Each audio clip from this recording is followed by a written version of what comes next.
there are people who, for very good reasons, like Hillary Clinton, and that's fine. People who like me, and that's fine.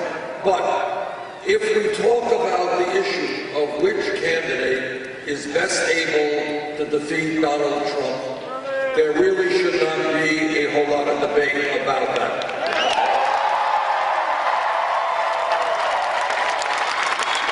Poll after poll after poll makes it clear that we do much better not only against Trump, but against other Republican candidates. CNN poll the other day had Hillary Clinton defeating Trump by 12 points. That's very good. We beat him by 20 points. Secretary Clinton was losing by 6 points to John Kasich. We were beating him by 6 points. Ted Cruz is running hard. Ted Cruz was tied 48-48 with Hillary Clinton. We beat Cruz by 13 points. So I think that is one issue that we got to clear the air with. We are the strongest candidate, and if people are worried about that, as they should, we're going to work together to get the nomination.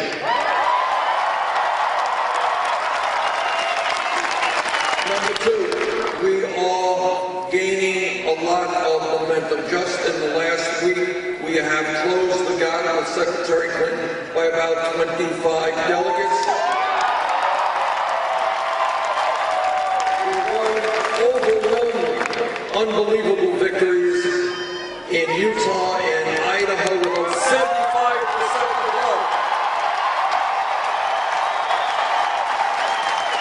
And while we lost in Arizona, you add all that together, and you add Democrat support, I think we gained about 25 delegates in the last week, and now we are coming to the great state of Washington on Saturday morning.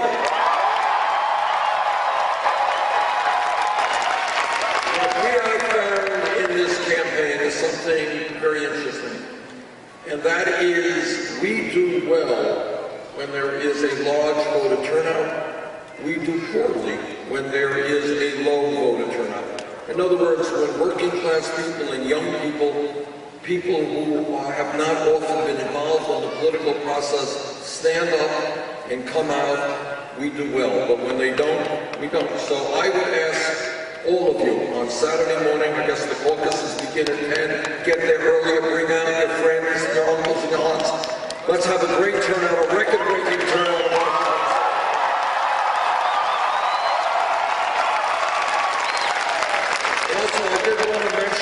To you all that just today, we received the endorsement, I'm very proud of this, of the International Longshore and Warehouse Union Group. One of the great and important unions on the West Coast, and we thank them for their support as we do many of the other unions that are supporting us. Okay.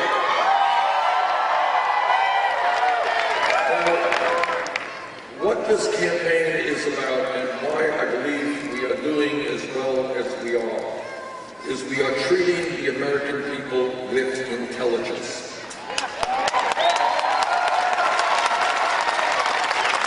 And maybe even more radically, for modern politics, we are telling the truth.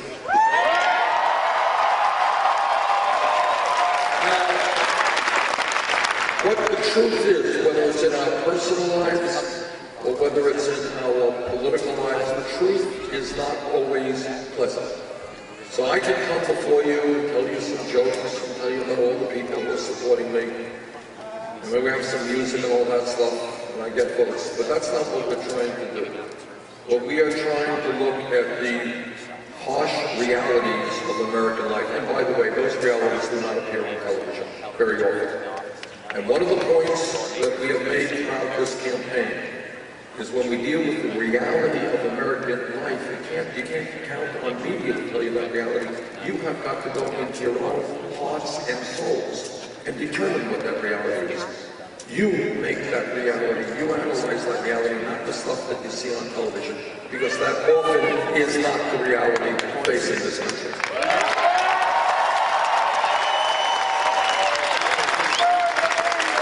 In a very profound sense, what this campaign is redefining reality. All right, what is reality in America today?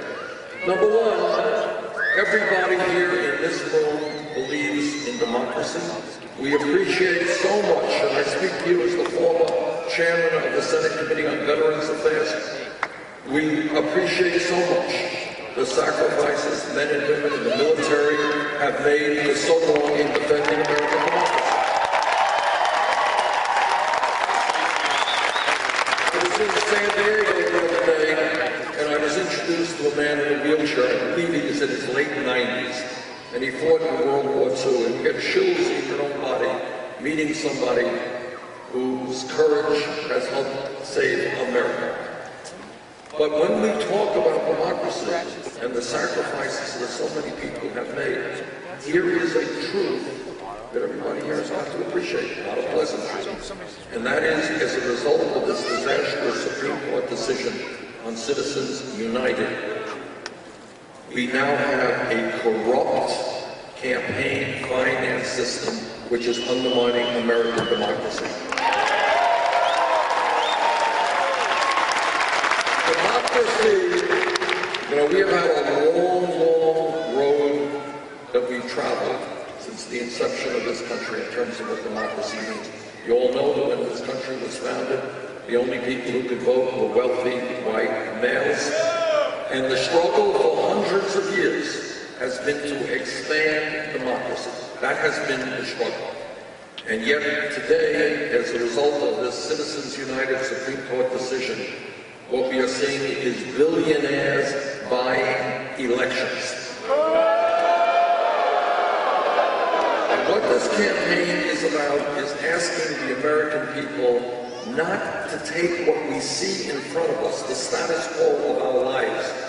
Don't believe that that has to be the status quo in years to come. We can make change. And when you read in the paper that the Koch brothers or some other billionaires are spending hundreds of millions of dollars, do not accept that as what American politics should be about.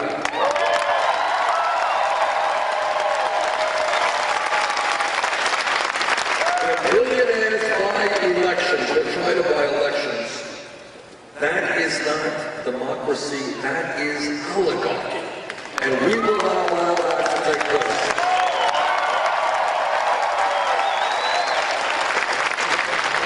And when we talk about democracy, it is important for all of us to know that we as a nation, one of the great democracies in the world, today we have one of the lowest voter turnouts of any major country on earth. And despite that, what you're seeing all over this country is Republican governors trying to suppress the vote. What we want to do is get more people to participate in the political process. They want fewer people.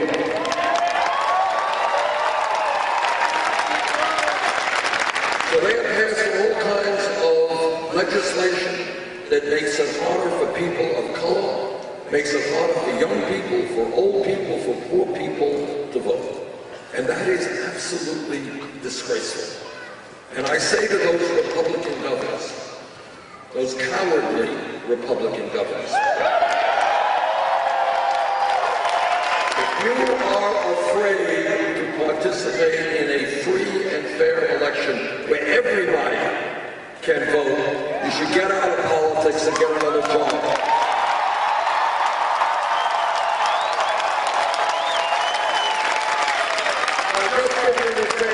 I honestly do not know. Hopefully there will be an investigation on this, and I would like to see this investigation. As you know, just on Tuesday, there's an election, primary election in Arizona. People were waiting online for 5 hours to cast a ballot. 5 hours. We received an email from a friend of a staff member of mine, waiting online 5 hours, there were people behind her. Now, whether this was intentional or it was just incompetence, I don't know. But when people show up at the polls, they should be allowed to vote and not have to spend half their day.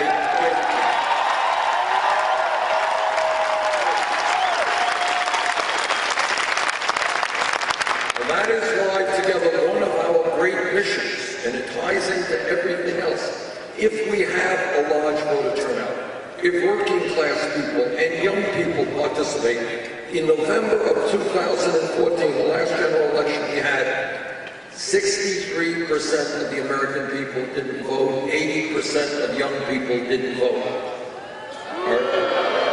And surprise, surprise, Republicans won a landslide victory. And that's what they want. They want people not to vote, they want big money to buy elections. Well, on Saturday, let's send them a message. We are going to vote.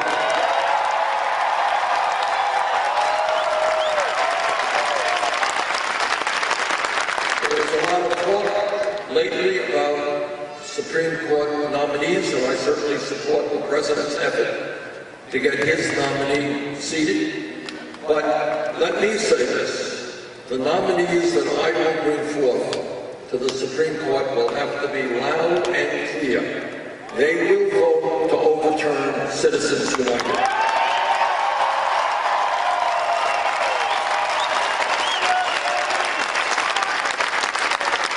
But when we talk about what's going on in this country, not just a corrupt campaign finance system, not just a low voter turnout, it is also a rigged economy.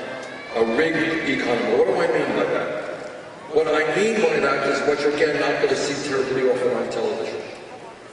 And that is that we have the most grotesquely unfair distribution of wealth and income of any major country on earth.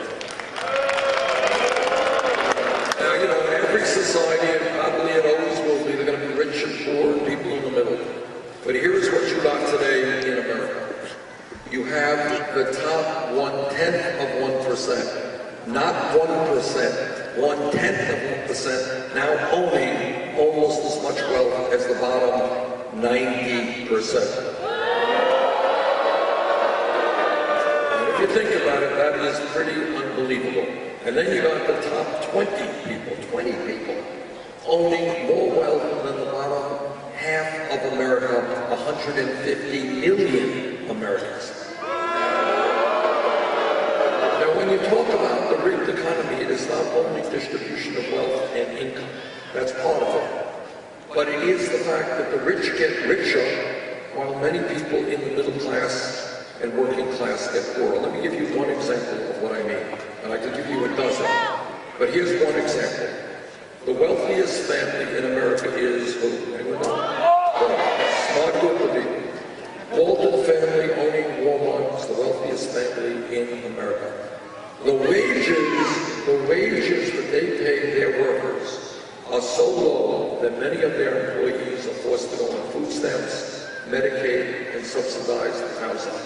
Here is what a rigged economy is about. Who pays in higher taxes for that Medicaid and food stamps for those workers? You do. So here is one of many examples where the middle class pays more in taxes to subsidize the company owned by the wealthiest family in America. That's absurd. Working families should not have to subsidize a multi-billionaire family. And I say to the Walton family, you know, get off the welfare, pay your workers a living wage.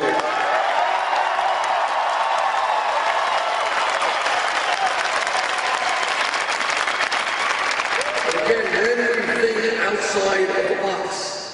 Ask yourself this question. In the last 20 or 30 years, there has been an explosion of technology. Every worker, well not every, but almost every worker in America produces more than those who came before them. So if you think about it for a second, if I give you a tool that makes you much more productive, one of two things might happen.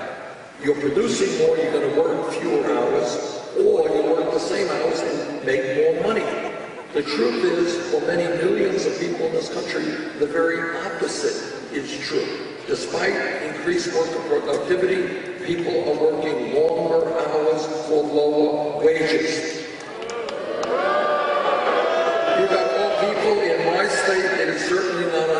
Vermont, I suspect it's common here in Washington. People working not one job, they're working 2 jobs, they're working 3 jobs.